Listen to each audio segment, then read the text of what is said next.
Assalamualaikum warahmatullahi wabarakatuh. Selamat pagi anak-anak kelas 5. Apa kabarnya? Ibu harap kalian dalam keadaan sehat walafiat sehingga dapat mengikuti pembelajaran kita hari ini bersama Ibu Haji Hudarini, Ibu Fitri, dan Bu Iyo. Sebelum kita memulai pembelajaran, marilah kita berdoa menurut agama dan kepercayaan masing-masing. Semoga diberikan kemudahan dan kelancaran dalam pembelajaran kita. Berdoa mulai. Kita akan belajar tema 1, organ gerak hewan dan manusia. Subtema 3, lingkungan dan manfaatnya. Pembelajaran 5. Tujuan pembelajaran kita hari ini: 1. Dengan mengamati, siswa dapat menyebutkan kelainan otot pada manusia secara percaya diri. 2. Dengan membaca, siswa dapat menentukan ide pokok dari masing-masing paragraf secara tanggung jawab. 3. Dengan mengamati gambar, siswa dapat mengidentifikasi manfaat organ gerak manusia secara peduli. Otot merupakan alat gerak aktif dalam tubuh kita. Rajin berolahraga dapat menjaga kelenturan otot-otot seluruh badan kita, sehingga kita akan jauh dari kelainan atau gangguan pada otot. Kelainan atau gangguan pada otot manusia ini diantaranya yaitu hipertrofi, atrofi, stiff atau kaku leher, dan tetanus atau kejang otot. 1. Hipertrofi. Hipertrofi adalah kelainan otot yang membesar dan menjadi lebih kuat karena sel otot diberikan kegiatan atau aktivitas yang terus-menerus secara berlebihan. Hipertrofi ini banyak terjadi pada atlet-atlet binaraga kita seperti Adarai, yang semakin dilatih ototnya maka akan mengalami pembesaran dan menjadi lebih kuat. Yang kedua, atrofi.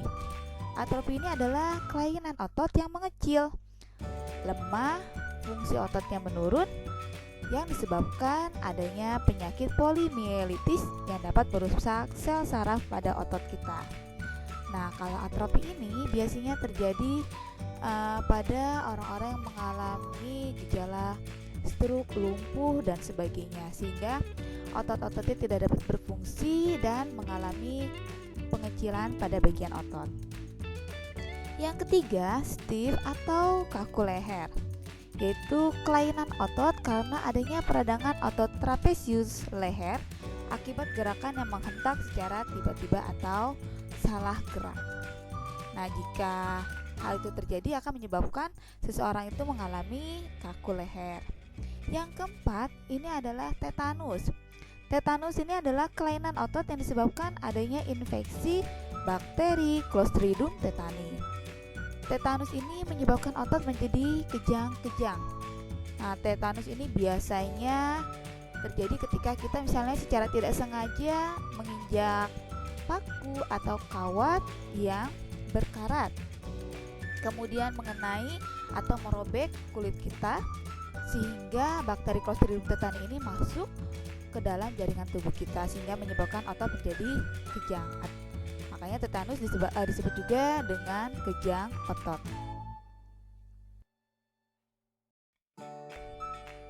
Tugas kalian berdasarkan teks tersebut, silakan kalian identifikasikan 4 kelainan otot pada manusia tersebut.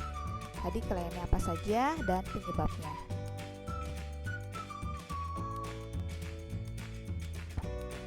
Mencegah adalah lebih baik daripada mengobati. Dengan mengetahui berbagai kelainan dan gangguan pada otot manusia beserta penyebabnya, kita jadi bisa lebih berhati-hati dalam melakukan setiap gerakan dalam suatu kegiatan. Mari kita baca teks yang berjudul Salah Bantal. Sudah 2 hari ini leherku sakit. Kepalaku tidak bisa menengok ke arah kanan secara lurus atau ke belakang. Setauku ini penyakit salah bantal. Apa itu salah bantal? Ketika bangun tidur, ada orang yang pernah mengeluh lehernya sakit dan tidak bisa digerakkan.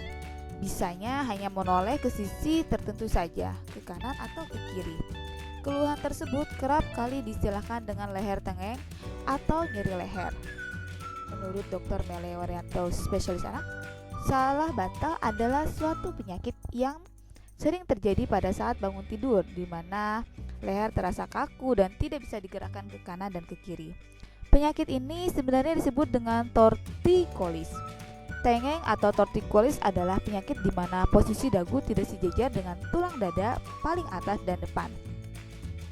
Dagu hanya bisa miring ke kiri dan ke kanan. Kejadian ini bisa terjadi dan dialami oleh siapa saja, baik anak-anak, orang dewasa maupun orang tua. Rasa nyeri pada leher ini bisa berdampak pada terganggunya aktivitas sehari-hari. Pada sebagian kasus, hal ini seringkali tidak dipermasalahkan atau dikhawatirkan. Akan tetapi, tidak sedikit pula orang yang menjadikan kondisi ini sebagai suatu keadaan yang sangat mengganggu.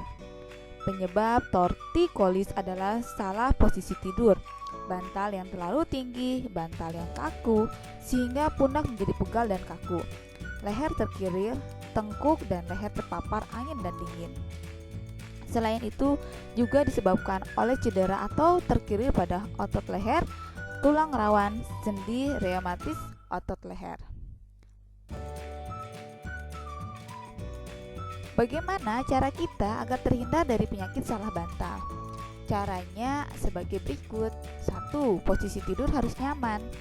2. Jangan menggunakan bantal yang terlalu tinggi dan keras. 3. Jangan tidur dengan memakai kipas angin yang langsung menghadap tubuh. 4. Pada saat tidur, sebaiknya tidak satu posisi saja, bisa miring atau terlentang. 5. Tidur jangan di atas kasur yang keras. Nah, anak-anak, tugas kalian berdasarkan teks bacaan salah bantal, silahkan kalian temukan ide pokok pada masing-masing paragraf, yaitu paragraf ke-1, kedua, ketiga, keempat, dan kelima. Pada pertemuan sebelumnya, kita sudah pernah membahas mengenai komik dan membuat komik. Nah, anak-anak masih ingat tidak apa itu komik? Komik adalah suatu bentuk seni yang menggunakan gambar-gambar yang tidak bergerak dan disusun sedemikian rupa sehingga membentuk jalinan cerita. Ciri-ciri komik: 1. Hadir untuk menyampaikan cerita. Pesan dan informasi disampaikan dengan menggunakan teks dan gambar. 2. Proporsional.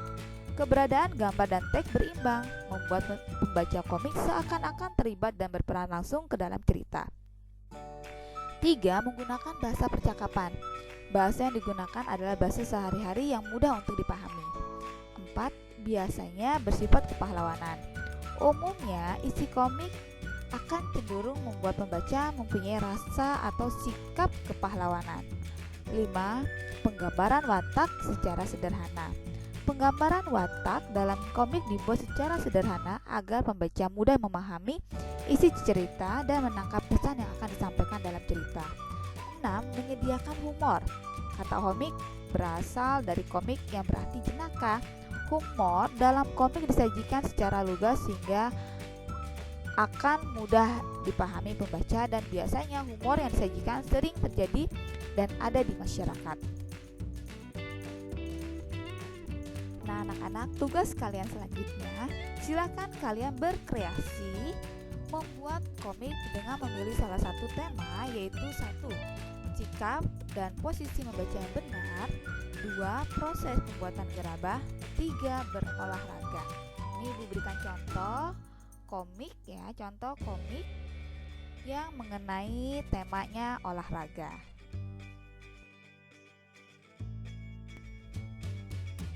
Anak-anak, kalian telah mengetahui kelainan dan gangguan otot dalam tubuhmu. Penting sekali bukan peran otot-otot tersebut? Nah, ceritakan yang kamu lakukan agar terhindar dari cedera otot.